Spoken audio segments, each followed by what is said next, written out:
Hi everyone, here are the 6 easy remedies for cough and throat infection. 1. Honey.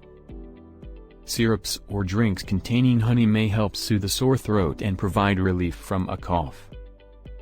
WHO suggests that having tea with honey and lemon for relief from cough and sore throat. Honey must not be given to babies under the age of 1 year. 2. Drink fluids. Drinking plenty of fluids. It helps to break up congestion, moisten the throat, ease a dry cough and prevent dehydration.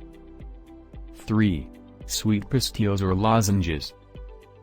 Chewing on a sweet pastille or lozenge may also provide some relief from a sore throat or cough. 4. Get plenty of rest. A cough can disturb your sleep.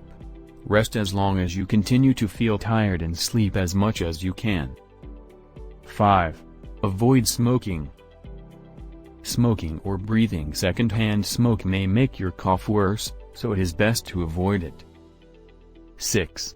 Salt water gargling. Gargling warm salt water can help clear phlegm that's hanging on the back of your throat. It may even kill germs and soothe your sore throat. Mix a cup of warm water with 1/2 to 3/4 teaspoon of salt. Gargle for 10 to 15 minutes. Subscribe our channel for more. Thank you.